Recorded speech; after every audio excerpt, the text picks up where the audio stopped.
Xin chào tất cả các bạn.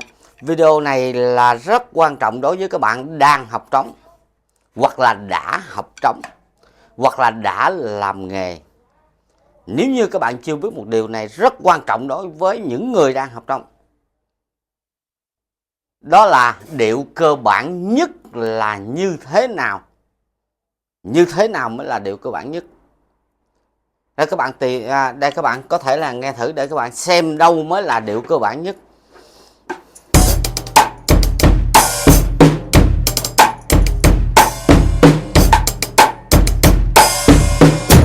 Đây, thì các bạn nghe đây là điệu rumba. Vậy cái này là cái gì?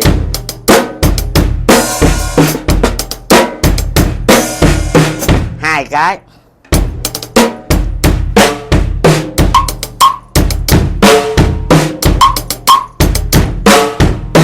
Ba cái.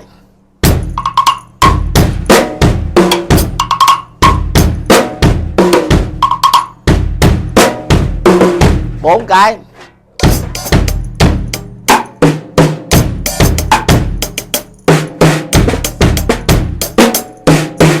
Năm cái. Và nó nhiều lắm, có thể mà ngồi đánh hoài vài tiếng đồng hồ mà tới cả 1000 cái luôn nữa. Đây các bạn nghe là những khoảng 50 năm gần trở lại đây, trước 50 năm đó, trong một cái quyển sách của Pháp vào khoảng mình độ không nhớ chính xác là năm 1000 là trước năm 1930. Điệu rumba như thế này.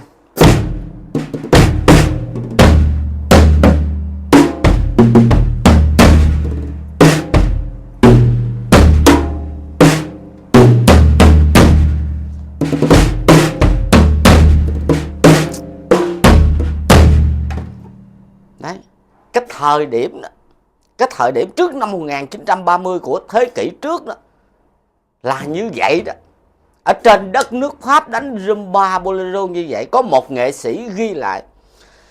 Và độ khoảng là trước năm 1900, năm 1800 mấy thì cái đó mình không nghiên cứu thôi. Không tài liệu, nó rách mất sách đâu hết trơn nè. Không nghiên cứu tới đó. Thì mới nói các bạn là các bạn đang hoang mang tìm cái điệu trống gốc của nó là đang ở đâu. Ví dụ như các bạn nghe cha cha.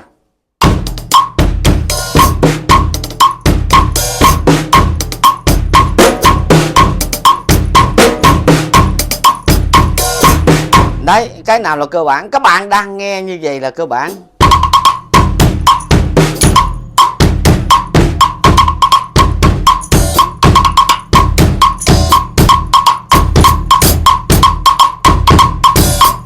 Đấy, cái nào là cơ bản?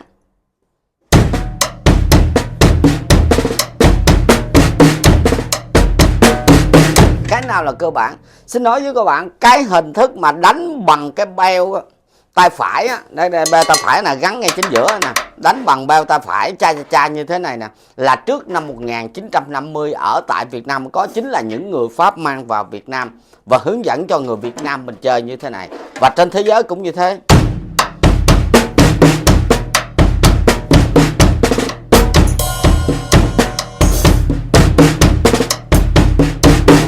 Đấy.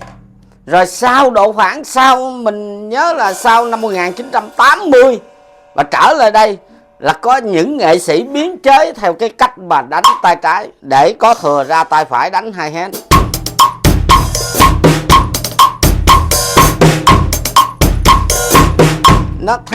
Nó mới làm cái thông dụng. Thế rồi mình ví dụ cho các bạn hai điệu trống thôi, và tất cả nhiều và rất nhiều điệu trống khác. Các bạn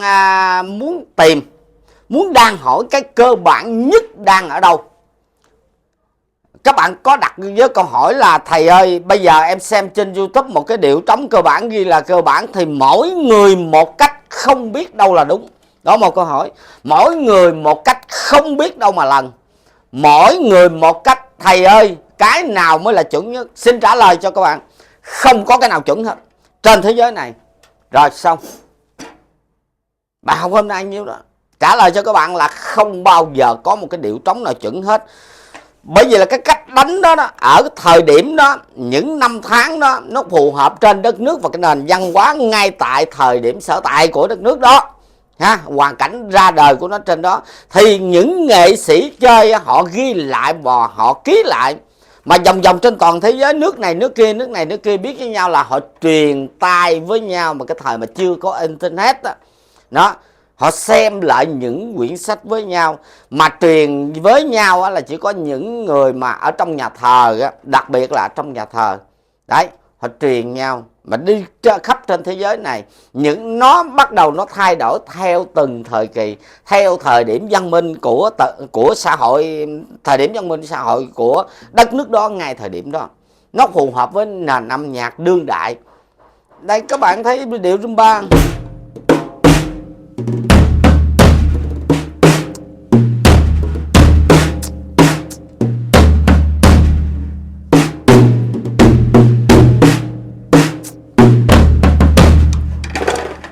Ra đó, ra đời trên đất nước Cuba, nhưng mà không phải người Cuba sáng lập ra nó, do những thổ dân da đen bị bắt làm nô lệ vào cuối thế kỷ thứ 16 trên đất nước Cuba.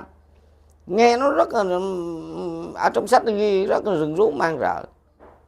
Ở đây những cái từ ngữ như thế. Bây giờ xã hội văn minh người ta không có dùng những cái từ đó ha, nghe có một cái điều gì đó huyền bí, nhưng mà trong sách của mình cũng đã sửa lại những cái từ đó để cho nó cũng phù hợp. Chứ nguyên cái văn bản ở trong cái quyển sách là của người Pháp, người ta ghi lại là người ta ghi như thế đây. Còn đến mình là sau mấy trăm năm sau là mình mới bắt đầu là sửa từ ngữ lại cho nó phù hợp ha. Nhưng mà vẫn còn cái ý của bạn đó. Xin nói với các bạn nào, không bao giờ có một cái chuẩn nào hết, không bao giờ có đối với bộ môn trống này. Rồi trả lời các bạn là không có, trên thế giới này không có. Rồi bây giờ mới nói cho các bạn nguyên nhân nào không có. Mình đã tìm mấy chục năm rồi, xin nói với các bạn là mấy năm ở trường văn hóa nghệ thuật quân đội cũng không thể tìm ra, và 8 năm trời ở Nhạc viện Thành phố Hồ Chí Minh cũng không thể tìm ra. Mà lục tung hết tất cả là các sách nó viết về trống và nói về bộ trống da này, thì trên thế giới này quá nhiều rồi, rất là nhiều luôn. Mình đã nghiên cứu ra rồi, không có. Chỉ có là những cái bài tập cho các bạn như vậy thôi, chứ không có lý giải mình chứng, bởi nó không có phải là một bộ môn học chính ở trong trường học. Chính vì cho nó là nó không có. Tại sao nó không được biên chế thành một bộ môn học chính?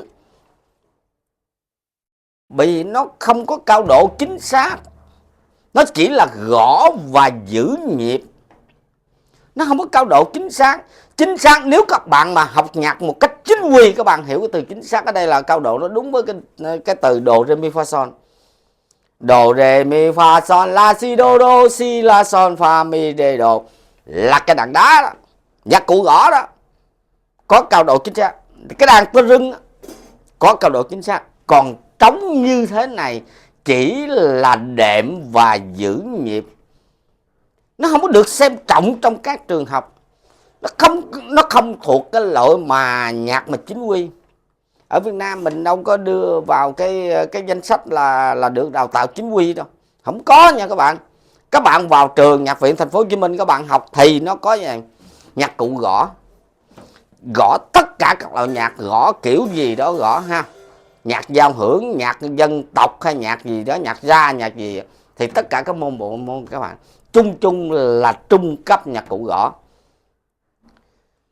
Nhạc cụ gõ đâu có bạn ta học.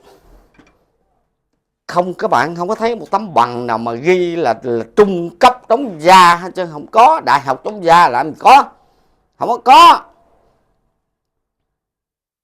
Người ta chỉ ghi là nhạc cụ gõ, trung cấp nhạc cụ gõ. Trung cấp piano có bậc đại học có, guitar có, trung cấp có bậc đại học có. Đấy. Còn cái bộ môn trống này đâu có, không có. Nó chỉ làm nhạc cụ phụ thôi, vai trò nó không phải là vai trò chính ở trong âm nhạc. Đấy. Ví dụ như các bạn nói là điệu rock, điệu này điệu kia, xin lỗi.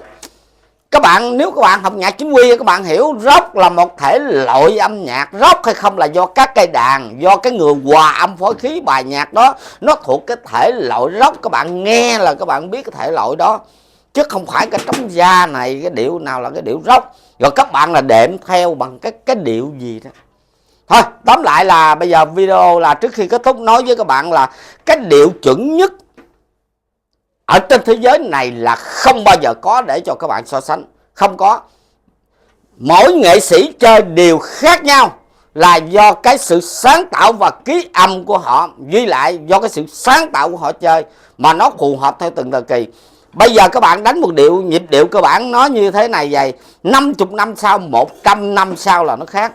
Xin lỗi nói 1000 năm sau là nó lại khác đi rồi. Nãy giờ ví dụ cho các bạn đó, trước năm 1930 trở lại đây, một thế kỷ đó, nó đã khác qua quá nhiều rồi. Thì như vậy là tóm lại không có một điệu trống nào chuẩn cơ bản hết. Rồi, chào các bạn.